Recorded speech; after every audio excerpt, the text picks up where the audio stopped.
안녕. 안녕 친구들. ഐശ്വര്യമായിട്ട് JKനെ വെച്ച് തുടങ്ങാമെന്ന് ഞാൻ വിചാരിച്ചു.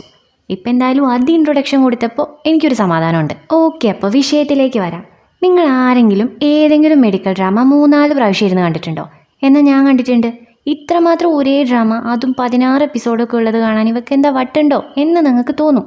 നിങ്ങളെ തെറ്റു പറയാൻ പറ്റില്ല, എനിക്കും അത് തോന്നാറുണ്ട്. തംബ്നെയിൽ കണ്ടപ്പോൾ മനസ്സിലായല്ലോ ഏത് ഡ്രാമയെ കുറിച്ചാണ് ഞാൻ ഈ പറഞ്ഞുകൊണ്ടിരിക്കണേന്ന്.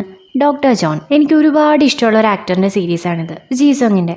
ജീസോങ് എന്ന് പറഞ്ഞാൽ ഒരുപക്ഷെ ചിലർക്ക് മനസ്സിലായിട്ടുണ്ടാവില്ല. ഞാനൊരു വീഡിയോ കാണിച്ചു തരാം.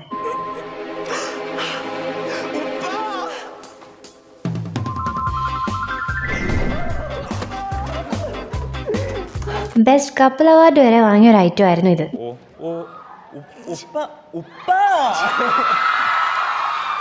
ഡോക്ടർ ജോൺ എന്ന് പറയുന്ന ഈ ഡ്രാമയിൽ യോഹാൻ എന്നാണ് ജീസോങ്ങിൻ്റെ ക്യാരക്ടറിൻ്റെ പേര്. ഇൻക്രെഡിബിളി ടാലൻറ്റഡ് ആയിട്ടുള്ള പെയിൻ മാനേജ്മെൻറ്റിൽ സ്പെഷ്യലൈസ് ചെയ്തിട്ടുള്ള ഒരു അനസ്തേഷ്യോളജിസ്റ്റാണ് യോഹാൻ. അവൻ്റെ ഒരു പ്രത്യേകത എന്താണെന്ന് വെച്ചാൽ പേഷ്യൻസിനെ കാണുന്ന ടൈമിൽ തന്നെ അവർക്ക് എവിടെയാ വേദന, എന്തുകൊണ്ടാണ് വേദന, ഇനി എന്ത് ചെയ്യാം, അതായത് ആ വേദന മാറാൻ വേണ്ടിയിട്ട് ഇനി എന്ത് ചെയ്യാം എന്ന് പെട്ടെന്ന് പറയാൻ കഴിവുള്ള ഡോക്ടർ 10 സെക്കൻഡ്സ് എന്ന നിക് നെയിമുള്ള ഒരു ഫേമസ് ആയിട്ടുള്ള ഡോക്ടറാണ് ഇവൻ. അതായത് യോഹാൻ ഒരു സാധാരണ ഡോക്ടർ അല്ല എന്നർത്ഥം. പേഷ്യൻസിൻ്റെ വേദന മാറ്റാൻ വേണ്ടിയിട്ട് ഏതറ്റം വരെയും പോകുന്ന ഒരു ഡോക്ടർ. അവന് അവൻ്റേതായിട്ടുള്ള കുറച്ച് റൂൾസ് ഉണ്ട്. മാസങ്ങളോളം വേദന സഹിച്ച് കിടന്നിരുന്ന ക്യാൻസറിൻ്റെ ലാസ്റ്റ് സ്റ്റേജ് ആയിരുന്ന ഒരു പേഷ്യൻറ്റിനെ അവൻ മരണം കൊടുത്തുകൊണ്ട് ആ ഒരു വേദനയിൽ നിന്ന് മോചിതനാക്കുവാണ്. അതായത് നമ്മുടെ ഭാഷയിൽ പറഞ്ഞാൽ കൊന്നു, എന്നാൽ മെഡിക്കൽ ടേംസിൽ പറയുമ്പോൾ അത് കൊന്നു എന്നല്ല പറയുന്നത്, യൂത്തനൈസ് ചെയ്തു എന്നാണ് പറയുന്നത്. ഇങ്ങനെ ഒരു സംഭവമൊക്കെ മെഡിക്കൽ ഫീൽഡിൽ ഉണ്ട് എന്നുള്ള കാര്യം ഞാൻ ഈ ഡ്രാമ കണ്ടപ്പോഴാണ് അറിയുന്നത്. ഇതിനു മുന്നേ എനിക്ക് ഈ വിഷയത്തെക്കുറിച്ച് യാതൊരു ഐഡിയ ഇല്ലായിരുന്നു. ഇവൻ ആ പേഷ്യൻറ്റിനെ കൊന്നത് കാരണം യൂത്തനൈസ് ചെയ്തത് കാരണം 3 വർഷം ജയിലിൽ കിടക്കേണ്ടി വരുന്നു. ആ ജയിലിൽ നിന്നാണ് കേട്ടോ ഈ സീരീസ് തുടങ്ങുന്നത്. യോഹാൻ എന്ന് പറയുന്ന ഈ ഒരു ക്യാരക്ടറിന്റെ ആക്ടിങ്ങിനെ കുറിച്ച് പറയുവാണെങ്കിൽ ഒരു രക്ഷയില്ല, അത്രയ്ക്ക് അടിപൊളിയാണ്. ചില സീൻസ് ഞാൻ കാണിച്ചു തരാവേ. 내 환자를 죽여놓고 내가 신고하면 어쩌려고 나한테 이걸 왜 보여주는데? ഇതാണ് ഒന്ന്. ഈ സീരീസ് കാണാത്തവരാണ് നിങ്ങളെങ്കിൽ ഇവൻ എന്തിനേ കിടന്നലറുന്നേ എന്ന് നിങ്ങൾക്ക് തോന്നും. പക്ഷേ ഈ സീരീസ് കണ്ടവർക്ക് മനസ്സിലാവും അത് എത്രത്തോളം ഇമ്പാക്റ്റ് ആ ഒരു സീനിന് ഉണ്ടാക്കിയിട്ടുണ്ട് എന്ന്. 시한폭탄을 안고 살아가는 내가 뭘 해줄 수 있는데? 내가 뭘 해주길 바라는데? ഇതാണ് എനിക്ക് ഇഷ്ടപ്പെട്ട വേറൊരു സീന്. ഈ ഒരു സീൻ കണ്ട് കരഞ്ഞതിന് കയ്യും കണക്കില്ല. ഈ ഒരു സീൻ മാത്രമല്ല കേട്ടോ, ആ ഒരു എപ്പിസോഡിൽ അവിടെയും ഇവിടെയൊക്കെ ആയിട്ട് ഞാൻ നന്നായിട്ട് കരഞ്ഞിട്ടുണ്ട്. അത് പറഞ്ഞപ്പോഴാണ് ഹീറോയിനെ കുറിച്ച് പറഞ്ഞില്ലല്ലോ. ഇതാണ് ഹീറോയിൻ. ഞാൻ ആകെ 2 സീരീസ് മാത്രമാണ് ഹീറോയിൻ്റെ കണ്ടിട്ടുള്ളത്. The story of Park's marriage കോൺട്രാക്റ്റും പിന്നെ ഈ ഡ്രാമയും. ആക്ടിങ് എനിക്ക് നന്നായിട്ട് ഇഷ്ടമായി. ഷിയോങ് എന്നാണ് ഹീറോയിൻ്റെ ക്യാരക്ടറിൻ്റെ പേര്.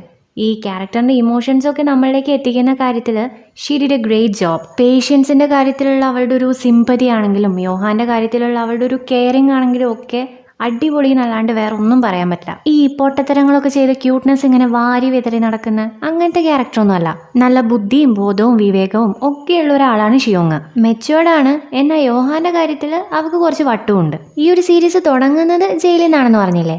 ഷിയോങ് ഈ ജയിലിലേക്കാണ് മെഡിക്കൽ ഓഫീസറായിട്ട് വരുന്നത്, അതായത് യോഹാനുള്ള ജയിലിലേക്ക്. അവിടെ വെച്ച് ഒരു പേഷ്യൻറ്റിനെ ട്രീറ്റ് ചെയ്യുന്ന സമയത്ത് അവൾക്ക് യോഹാന്റെ ഹെൽപ്പ് സ്വീകരിക്കേണ്ടി വരുവാണ്. പാസ്റ്റിൽ നടന്ന ഇൻസിഡന്റ് കാരണം ഇനി എനിക്ക് ഡോക്ടർ ആവാൻ അർഹതയില്ലാന്ന് വിശ്വസിക്കുന്ന ആളാണ് ഷിയോങ്. ഡോക്ടറിന്റെ ലൈസൻസ് പോയ ആളാണ് യോഹാൻ. ഇവർ രണ്ടുപേരും മീറ്റ് ചെയ്യുന്നതോ ജയിലിൽ വെച്ചും. ഇതാണ് ഇവരുടെ ഫസ്റ്റ് മീറ്റ്. ഇവരുടെ ഈ ഒരു കൂടിക്കാഴ്ച രണ്ടുപേരുടെ ലൈഫിനെ ആകെ മൊത്തം മാറ്റിമറിക്കുവാണ്. യോഹാൻ ജയിലിൽ നിന്ന് റിലീസാവുന്നതും ഷിയോങ് തന്റെ ജീവിതത്തിൽ നിന്നും ജോലിയിൽ നിന്നും ഒളിച്ചോടുക എന്ന തീരുമാനം മാറ്റുന്നതും എല്ലാം ഒരു ദിവസമാണ്. ഇനി ഒരിക്കലും യോഹാനെ കാണില്ല എന്ന് വിചാരിക്കുന്ന ഷിയോങ്ങിന് തെറ്റുന്നു. അവര് ഹോസ്പിറ്റലിൽ വെച്ച് വീണ്ടും കണ്ടുമുട്ടുന്നു, അതും പ്രൊഫസറും സ്റ്റുഡൻറ്റുമായിട്ട്.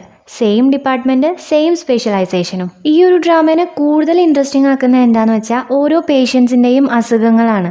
ഈ അസുഖങ്ങളും അത് യോഹാൻ കണ്ടുപിടിക്കുന്ന രീതിയും ഭയങ്കര വ്യത്യസ്തമാണ്. അവന്റെ ഈ രീതികളൊക്കെ കാരണം ടീം മെമ്പേഴ്സ് പലപ്പോഴും സംശയങ്ങൾ പ്രകടിപ്പിക്കാറുണ്ട്. ഷിയോങ് ആണെങ്കിൽ എപ്പോഴും അവനെ ക്വസ്റ്റ്യൻ ചെയ്യാറുമുണ്ട്. ഇതെന്തുകൊണ്ടാ ചെയ്യുന്നേ, അതെന്തുകൊണ്ടാ ചെയ്യുന്നേ, ഇത് ഞാൻ ചെയ്യില്ല, അങ്ങനെയൊക്കെ. But end of the day Yohan പറയുന്ന കാര്യങ്ങളെല്ലാം ശരിയായി വരാറുമുണ്ട്. ഇനിയാണ് പ്ലോട്ട് ട്വിസ്റ്റ്. ഈ വേദന മാറ്റാൻ വേണ്ടി ഇത്രയും ഹാർഡ് വർക്ക് ചെയ്യുന്ന യോഹാനില്ലേ, വേദന എന്താന്ന് പോലും അറിയാത്ത ഒരാളാണ്. അതാണ് ഇവിടുത്തെ ട്വിസ്റ്റ്. യോഹാനും ഒരു പേഷ്യൻ്റാണ്, CIPA പേഷ്യൻ്റാണ്. പെയിനും ടെമ്പറേച്ചറിനും ഒന്നും അവൻ്റെ ബോഡി റെസ്പോണ്ട് ചെയ്യില്ല. വേദന എന്ന് പറയുന്ന സംഭവം എന്താണെന്ന് അവൻ ജനിച്ചിട്ട് ഇന്നേ വരെ അറിഞ്ഞിട്ട് വരെയില്ല. വാവ്, എനിക്കും ഇങ്ങനെയായിരുന്നെങ്കിൽ എന്ന് ഞാൻ വിചാരിച്ചു ഗൈസ്. പക്ഷെ പിന്നെയാണ് ഇതിൻ്റെ ഒരു ചതി എനിക്ക് മനസ്സിലായത്.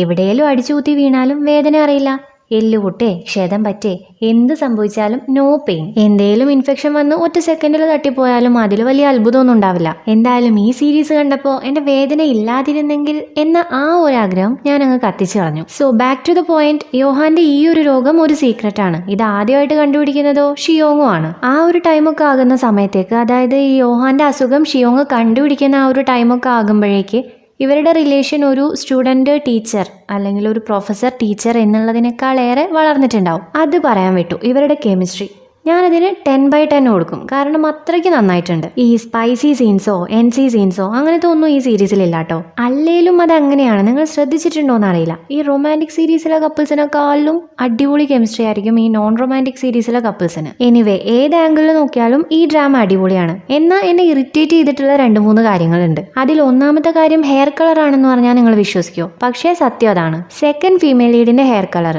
പെട്ടെന്നൊരു സീനിൽ ഹെയർ കളർ ചെയ്ത് കണ്ടപ്പോൾ അതെന്താ അവൾക്ക് അവളുടെ മുടി കളർ ചെയ്തൂടെ എന്ന് ഞാൻ എന്നോട് തന്നെ ചോദിച്ചു. പക്ഷേ തൊട്ടടുത്ത സീനിൽ അവൾ പണ്ടത്തെ അതേ ഹെയർ കളറാക്കി. അത് കഴിഞ്ഞിട്ട് വീണ്ടും ഹെയർ കളർ ചേഞ്ച് ചെയ്തു. അതും സ്റ്റോറിയും തമ്മിൽ യാതൊരു ബന്ധവുമില്ല. എന്നാലും എനിക്ക് എന്തോ ഒരിത്. പിന്നെ എന്നെ കൺഫ്യൂസ്ഡ് ആക്കിയ വേറൊരു കാര്യം, ഈ സീരീസിൽ ഇടയ്ക്കിടയ്ക്ക് പറയുന്നുണ്ട് യോഹാൻ ഭയങ്കര ഫേമസ് ആണെന്നൊക്കെ. ശരിയാണ്, അവൻ ഫേമസ് ആണ്. ആ ഹോസ്പിറ്റലിൽ തന്നെ അടിപൊളി ഡോക്ടറാണ് യോഹാൻ. അവനെ കാണാൻ വേണ്ടിയിട്ട് ഒത്തിരി പേഷ്യൻസ് വരാറുണ്ട്. യോഹാൻ ഷിയോങ്ങിനെ 3 വർഷം കോണ്ടാക്ട് ചെയ്യാതിരിക്കുന്നുണ്ട്. അതിൽ 1 വർഷം അവൻ ഷിയോങ് കാണാതെ ആ ഹോസ്പിറ്റലിൽ ഇരുന്നുകൊണ്ട് തന്നെ ഷിയോങ്ങിനെ വാച്ച് ചെയ്യുമായിരുന്നു എന്ന് പറയുന്നുണ്ട്.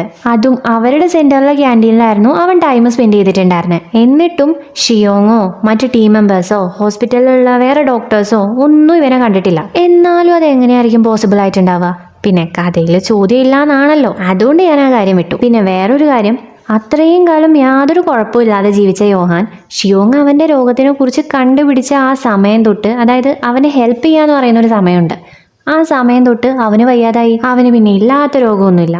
പിന്നെ കഥ അങ്ങനെയാണല്ലോ, കഥ മുന്നോട്ട് പോകണമല്ലോ. അതുകൊണ്ട് പിന്നെ ഞാൻ ആ കാര്യവും വിട്ടു. ഈ 2-3 കാര്യമല്ലാതെ വേറൊരു കാര്യവും ഞാൻ ഈ ഡ്രാമയിൽ നെഗറ്റീവായിട്ട് കണ്ടിട്ടില്ല. കോമഡിക്ക് കോമഡി ഉണ്ട്, റൊമാൻസ് ഉണ്ട്, ബ്രൊമാൻസും ഉണ്ട്. സീരീസ് അവസാനമാകുമ്പോഴേക്ക് അവരുടെ ടീമിലെ മെമ്പേഴ്സ് തമ്മിലുണ്ടാവുന്ന ഒരു ബോണ്ട് ഉണ്ട്. യോഹാന്റെ കീഴിൽ വർക്ക് ചെയ്യാൻ താല്പര്യമില്ല എന്നുള്ള രീതിയിൽ പ്രവർത്തിച്ചവര് യോഹാനെ ഹോസ്പിറ്റലിൽ പിടിച്ചു നിർത്താൻ വേണ്ടിയിട്ട് മാക്സിമം ട്രൈ ചെയ്യുന്നുണ്ട്. അവനെ ഒരുപാട് റെസ്പെക്ട് ചെയ്യുകയും സ്നേഹിക്കുകയും ഒക്കെ ചെയ്യുന്നുണ്ട്. എന്തായാലും ആ ഒരു ജേർണി നൈസ് ആണ് കേട്ടോ കാണാൻ. എൻഡിങ്ങിനെ കുറിച്ച് പറയുവാണെങ്കിൽ ചിലർക്ക് ഇഷ്ടവും ചിലർക്ക് ഇഷ്ടാവില്ല. എന്നെ സംബന്ധിച്ച് വലിച്ചു നീട്ടിയിട്ടുള്ള സ്റ്റോറീസ് വലിയ താല്പര്യമില്ല. ചിലപ്പോൾ നിങ്ങൾക്ക് തോന്നും ഓക്കെ കുറച്ചും കൂടെ അതിൽ ആഡ് ചെയ്യാമായിരുന്നു, കുറച്ചും കൂടെ കാര്യങ്ങൾ കാണിക്കായിരുന്നു എന്നൊക്കെ. എന്നാൽ എനിക്ക് എൻഡിങ് ഇഷ്ടമായി.